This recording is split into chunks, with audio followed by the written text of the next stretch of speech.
Hello and welcome to another episode of Alan Revises. We are working on Injustice Club. This is a screenplay. It's comedy. It's also comic book stuff. Supervillains. There's no superheroes yet, but spoiler: there will be a slight appearance, a brief one. All right, we are near the end of it, and we're headed towards the meeting. They've had the heist. It was successful after a fashion, with a few complications. But now they need to exchange one good for a different good that text tutor wants. And we will move on from here. Uh, Sundry mechanics, all well built, cease work on a myriad of vehicles amid an enormous sealed work bay. Together they form up behind the boss mechanic,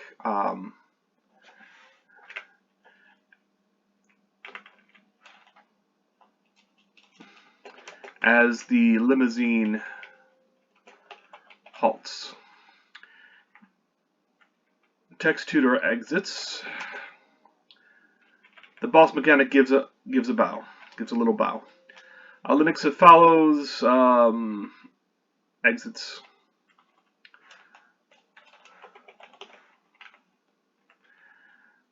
Indra leaves. The boss mechanic spares some glance. Obviously, we're riffing on the fact that the boss mechanic doesn't really know what's going on. He expects to see Tex.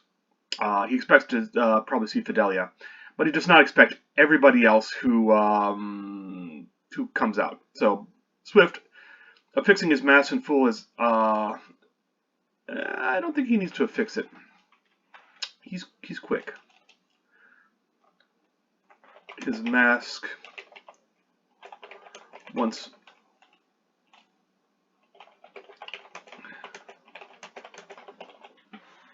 makes the boss mechanic. Nakara might as well be invisible when she slips out. Afterward, Fidelia shuts the door. Yardley does not exit. This is important, specifically for the director. I'm not sure that the audience will necessarily notice, but they might. And if so, it'll pay off later. So text tutor, it's time. The boss mechanic looks to his mechanics. Boss mechanic, seriously stressed. Gear up. It's not seriously stressed.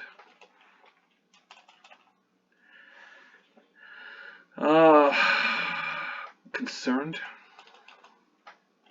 Have him be professional. He's a professional mechanic, and that has a couple different bits on there. All right, Fidelia heads towards the driver's seat of the. Opens the door to the driver's seat. Let's have her just open the door to the driver's seat of the limousine. Text looks to her. Text tutor, the plan? Fidelia, I'll make it work. Fidelia gets in. The limo takes off into a bay wherein the door closes behind it and opens on the other side like an airlock.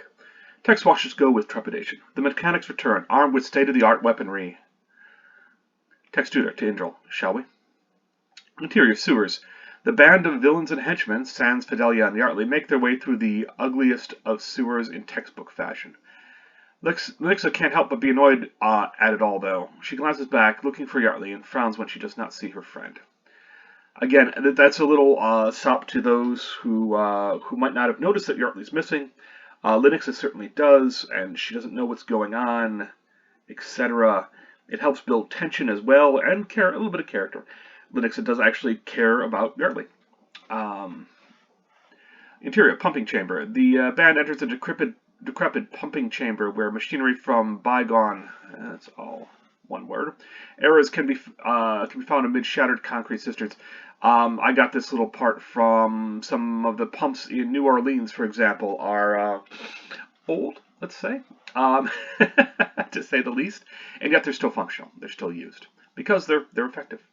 Indril halts before one particular water-filled basin that falls all the way into darkness. Indril, I hid it down there before I came up. It is in a sealed chest at the bottom, just under a ledge. Text tutor, how far? Indril, close by. I'll be back in a... Text waves that idea away. No, how do I know you'll be back? Indril, you have the serpent. I want it. Nakara chuckles. He's so convincing, isn't he? Playing to your fears. Text tutor to Nakara. Everyone does. Swift, still holding the copper serpent, chuckles. The writhing. I need to hop back up here because he's still holding fearsome and holding the copper serpent in his grip. Makes a bonkin.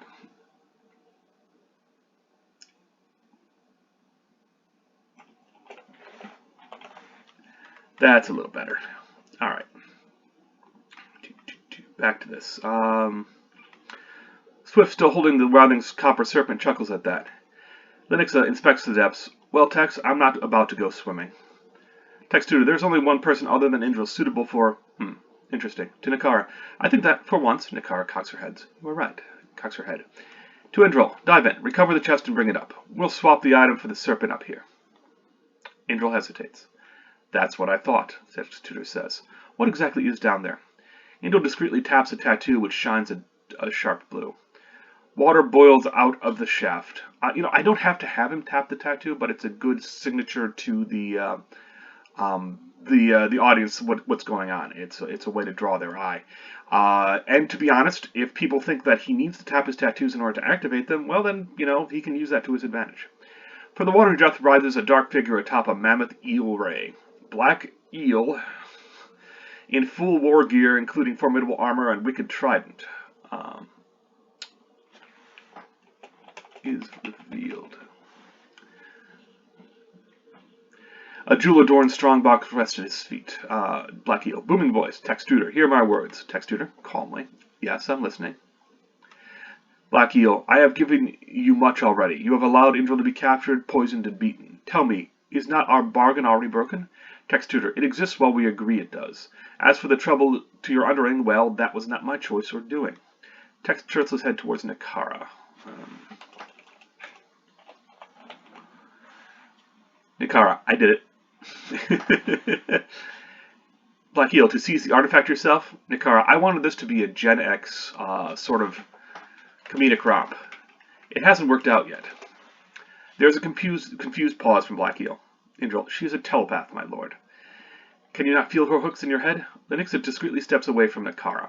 A beam of concussive force erupts from the eyes of Black Eel's helm and squarely strikes Nakara, sending her sprawling into the far corner. Indra chortles.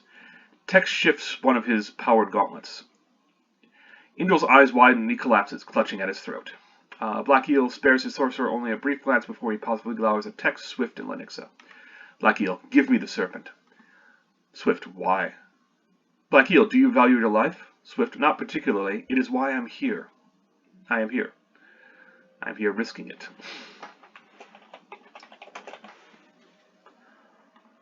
Tex snorts a laugh. Tex tutor softly to himself. Oh, I have to remember that. To Black Eel, hear my words. Tex holds up a hand and the mechanics level their weapons at Black Eel. Black Eel, I am listening. Black Eel gestures with his trident. A bevy of aquatic soldiers appear on the nearby high ground on high ground overlooking the pumping station. The mechanics freeze in position. Indra, between gas, glances worriedly towards an open ovoid that doesn't have a single aquatic soldier to be seen. Towards interior, open overlook. Aquatic soldiers lie strewn about on the concrete. The cloak of Double M snaps past. Interior, pumping chamber. So there's our first hint of a hero getting involved. Well, he was involved earlier, but now he's well, we'll get into that. Pumping chamber. Tex gestures to Indra, who gasps like a fish, clawing at his neck.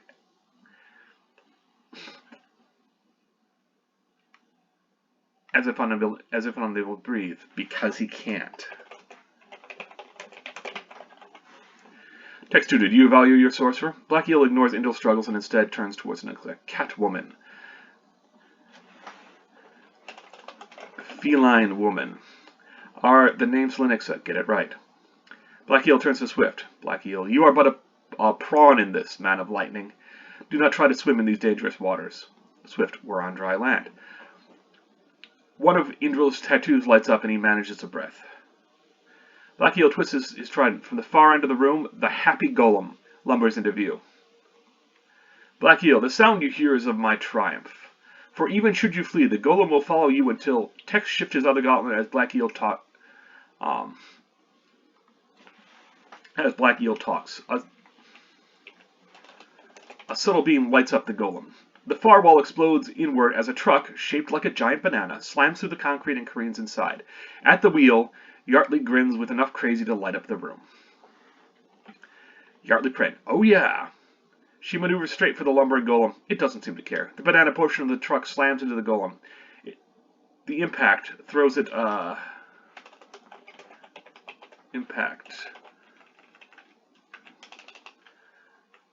throws it off its feet and bounces and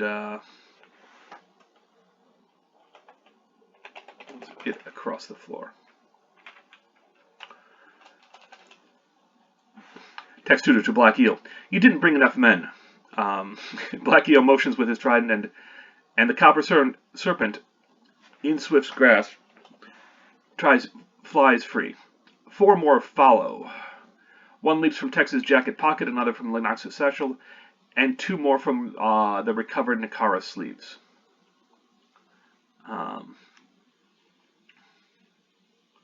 From a recovered Nakara's.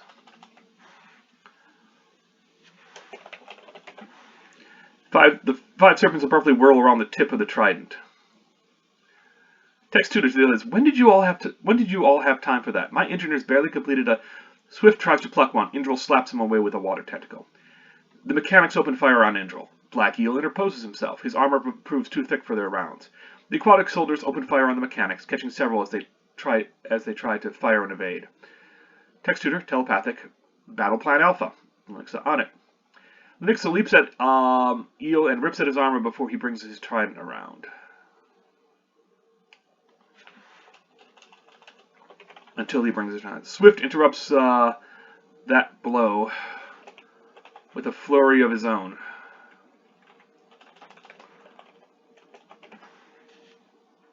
The copper serpents suddenly fall away from the trident as it blares forth baleful energy. Swift is flung high into the air and slams against the roof. When he falls to the floor, Nakara is there to catch him. She almost idly takes half a dozen rounds, stumbling as she sets him down. Tex briefly shields her from the worst with an extension of his gauntlet's force field, deflecting the aquatic soldier's fire. Lennox darts in for the chest. She pops it open. Yet another copper serpent snaps out. I forgot about that. She barely dodges the snap of its venomous bite. Indril's water tentacle slaps her along the blind side, coiling around her neck. Nakara lets a woozy Swift drop and leaps at Indril, who releases his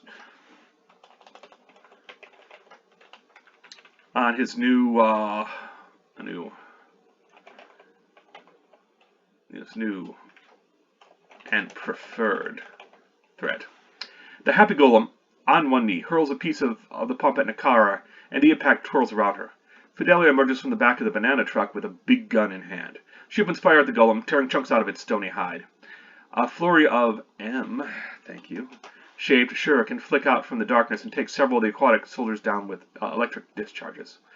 The fight falls towards sheer chaos, but telepathy lets Tex's crew gain the upper hand, supporting one another with almost clinical precision. See, I wanted these initial bit of action to fit together very nicely, to show the back and forth and how everything's going on, and to showcase certain things. And then we go into looking at the stunt coordinator and go, hey, make it look awesome. When at last the battle tape is off, Tex and Eel still stand, both seemingly untouched. Tex pounds one gauntlet with the other, creating a small sonic boom. Tex Tudor, did you ever have what I wanted? Black Eel, I would not have traded it away. Such power must remain. Tex Tudor, interrupting. Free from my grasp? Next time, just tell me that up front. Black Eel, there'll be no next time. Tex Tudor, fine by me. The two fight. Human technology versus Atlantean magic. As the blows rain down, the copper serpents begin to meander about obliviously. Indril staggers to his feet, bleeding about the eyes. He spies Nakara as she pulls herself back together. And M-shaped projectile slams Indril in the head and knocks him to the ground. Tex and Eel take a break. Tex Tudor, I won't let you win. It would look bad. Black Eel, I still have my golem. Across the way, Fidelia tosses aside her big gun and pulls out her pistol. The golem pulls itself back upright, battered and cracked, but reasonably intact. As Fidelia provides a ballistic distraction, Yardley darts in, reaches into the now dislodged panel on the golem's head, and stuffs in a wad, now slightly dislodged. What's important is that it's impossible to pull anything out, but it is possible to stuff things in, and stuffs in a wad of paper. The happy golem immediately freezes in place. Then, slowly, it begins to dance. Black Eel, what? Those sacred skulls are in a language lost to Yardley Print. It was just a bunch of my drawings. I figured, what's the worst that could happen? The golem dances on with endless vigor. Black Eel shakes his head ever so slightly. His helmet ever so slightly. Swift gets with me and takes out the remaining aquatic soldiers in a flash. Black Eel, enough. I shall withdraw. Text tutor, finally. Black Eel, it was done out of politeness. To Nakara, I will remember you. Nakara, eyes flash. Good luck with that. Black Eel twists his trident, and his fallen soldiers, as well as Indril, slide toward the water as he floats down into the dark. Moments later, the giant, his giant eel ray whisks him away. Left above, the copper serpents continue to clack about. Swift strolls back to the others. Together, they gather around to consider the problem of the many serpents. Text tutor, well, one of those is authentic, and may I take a moment to say, well done all of you who contributed. I mean, these look great. Everybody suddenly grabs for a serpent. Yardley somehow ends up with two, but she immediately tosses her spare to Fidalia. Yardley Prin, don't want you to miss out. Text tutor inspects Fidalia's serpent. Which of these came from Eel? Nakara holds up a hand. Her copper serpent is biting her arm repeatedly, injecting a greenish poison that has no effect on her. Text tutor, who has the original then? No one owns up. Text snaps the head off Fidalia's serpent, revealing technological servos. Text tutor, it should be obvious upon closer inspection. Still nobody says anything. Text tutor, I would like Linexa to have the original when the time comes. Linexa, you would? Text tutor, you can make the most use out of it, and I certainly don't need a paperweight. Besides, it will upset Black Eel more to know that I gave it away. Swift, it's not mine. Swift flicks his into the corner with a crack of supersonic speed. Yardley smashes her to the floor, against the floor. Linexa nips the head off hers. Nakara holds out her arm, encircled by Eel's serpent. Linexa nips the head off that, too. Yardley Print, that's 5. No, text tutor, no. There should be... I had one made. Eel had another. Nakara 2. Linexa made another one. No, there should be... I had one made. Eel had another. Nakara had 2. Linexa made another. 1 plus 1 plus 2 plus 1.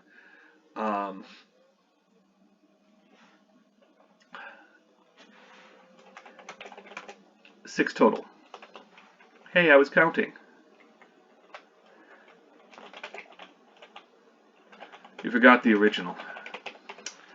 To Nakara, you had 2? Is that what those long walks were all about? Nakara flashes her a far too innocent smile.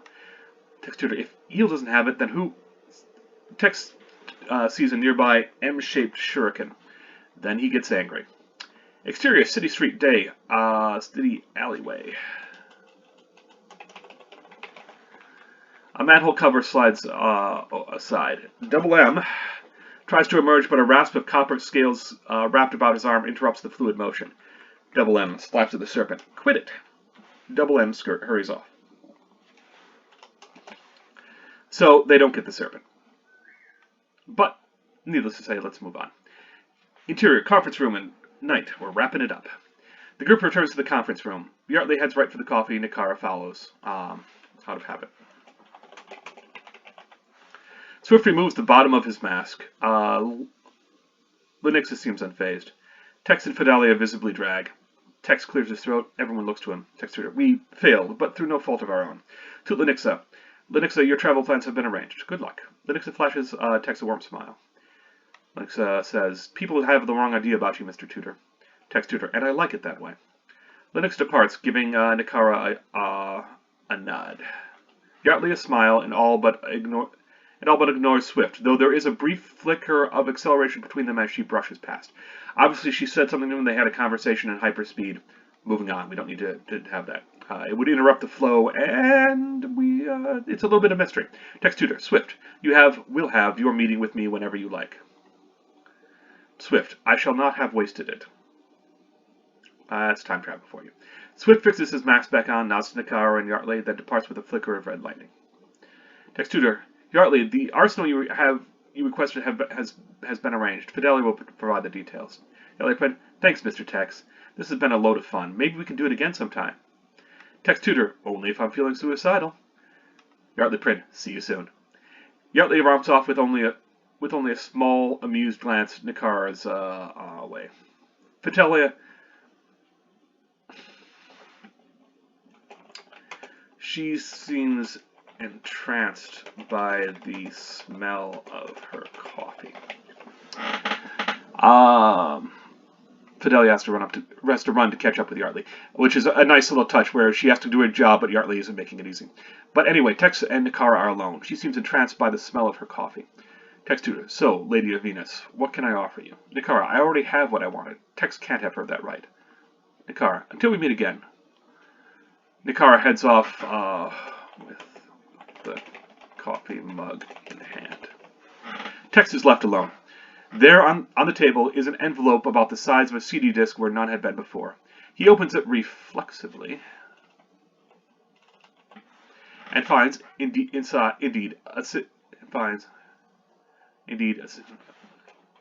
inside.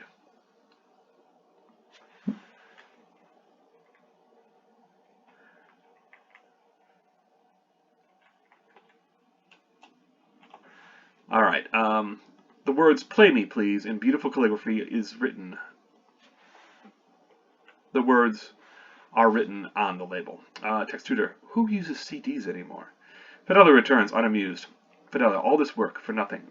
Tex pushes a panel on the wall and reveals a recessed entertainment system. A tap of a button extends a dusty CD table. Tex Tutor, as he prepares the CD, not so. Lenexa remains a colleague who depends on me for logistics. Swift has apparently already become a contact with the promise of more. Yardley's activities will keep a certain cretin of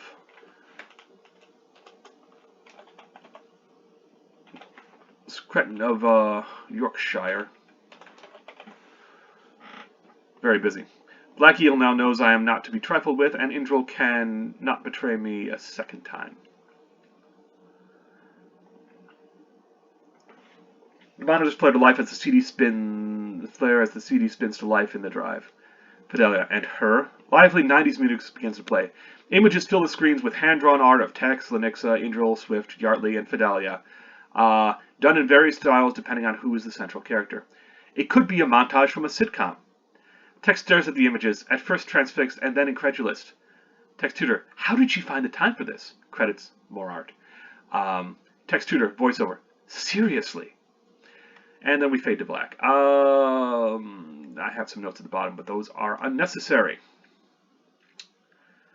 All right, let's do a review. I still like it. I think it has a good pace. I think it has a fair structure. I have no doubt that once this would get in the hands of somebody else, there would be requests for, let's do a little more with this character, let's do a little more with that character. I have a good idea for a scene. Why can't we put in a cameo for X, Y, or Z? And that's just part of the business. But the framework is solid. I think the introductions are acceptable. They might want more energy. I detest those sort of openings because they're like, well, let's introduce all the characters and put them in their element. And I'm going to assume that the people who are going to watch this will at least know implicitly what some of the characters are like and how they matter.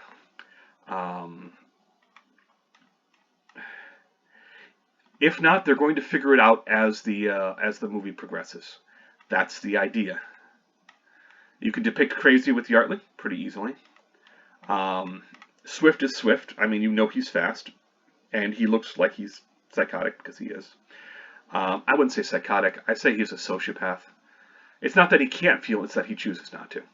The Lenexa obviously has her little scene where she beats the shit out of security guards who are outweigh her and outsize her, and she does it without breaking a sweat and doesn't care, really. She does it for a reason.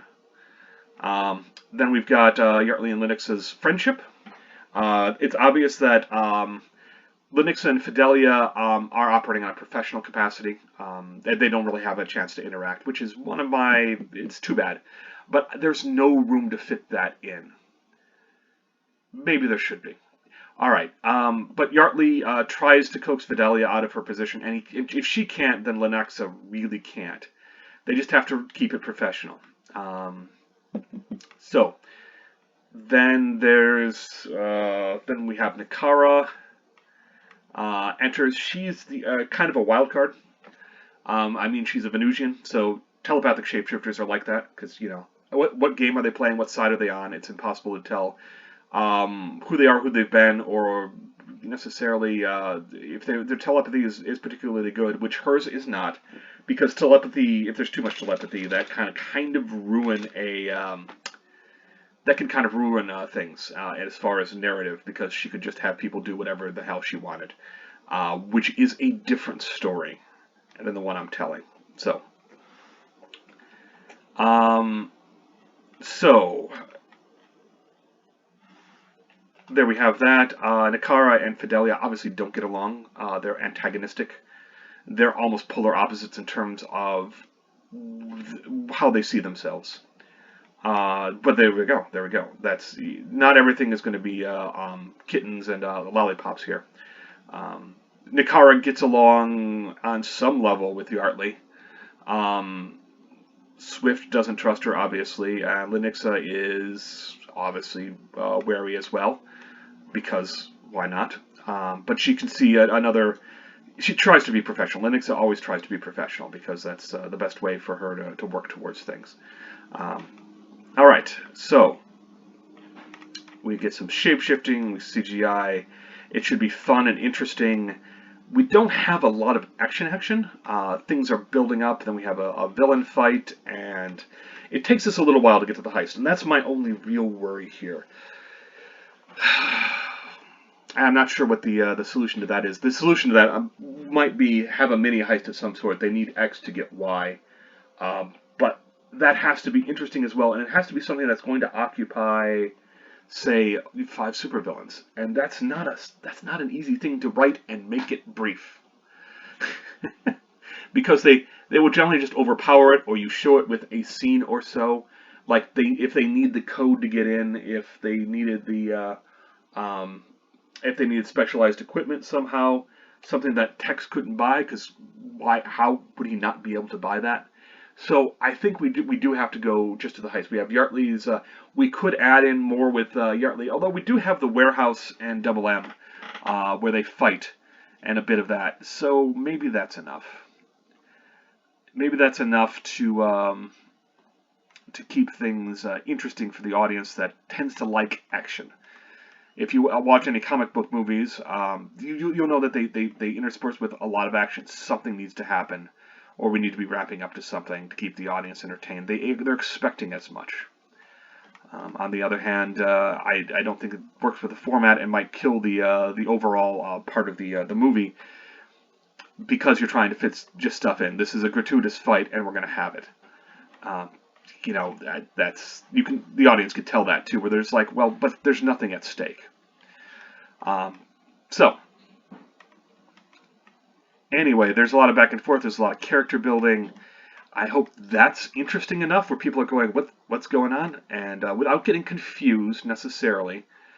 A little bit of confusion is acceptable, where they're like, I'm not sure what are they doing, because we do callbacks to it until we get the balloon. I could have the balloon blow up, but that doesn't seem like it's useful. No, not really. I think it's better as a kind of a false. Uh, what is that called? Anyway, we build up, but then nothing happens, because they're competent, because Fidelia is competent, and Yardley, despite being crazy, is not incompetent and is not suicidal per se. She may be a risk taker, but she's not suicidal, because then she would have done it already. She's not wouldn't be shy about that. Anyway, so we have a little bit of girl time. There's a callback to the thing with the pen. I'm not going to say what movie I got that from. If you don't know what movie I've got that from, you need to ask somebody who knows. Let's see. Anything else? I don't know that there is. We proceed. I hope everybody's. We get a little bit of comic book stuff right in the middle, like comic book stuff. which I think would be fun, kind of a very meta thing. And then it would require my audience to be able to read, but I figure the images will also carry the day. Um, so anyway, then there's the supervillain fight, which is almost halfway through. Okay. Again, I'm worried about the pacing. I'm worried that I need to show more action. But again, I don't want it to be like some movies where action is gratuitous for the gratuitous sake, because we can do cool things with CGI now, and it's awesome. Again, it will depend on the budget of the film. There's lots of ways to get around some of the necessary CGI and shape-shifting. For Nakara, you just have it, when she shapeshifts, for example, you just have a reaction shot where you look at somebody while in the background you'd hear the sound of her shapeshifting, which is a particularly nasty sound, and see their reaction to it. Which would be in the venue of the actors and that's pretty cheap, all things considered. The golem would be more expensive, but there's ways around that. You can always make it into a person of some sort and just put some makeup on them and take it from there. I prefer it to be a golem rather than a Frankensteinian creation, but whatever. It doesn't need to be the Stay Puft Marshmallow Man. There's nothing that this requires. There's a lot of flexibility, and that's what I've found with making screenplays is there needs to be enough flexibility where you're like, well, we're not going to spend money hand over fist because, this gets picked up by an indie company. There you are. And there you are. All right, and there we are. So I hope you've enjoyed this episode of Alan Revises, where we've concluded and wrapped up the Injustice Club. If you've learned something, go ahead and leave me a comment. I don't mind comments. I often look at them and often learn something from them. What people like and what they don't like is a very important part of getting feedback for any writing endeavor. So I hope you've had a good time, and I hope you have a good day. Thanks.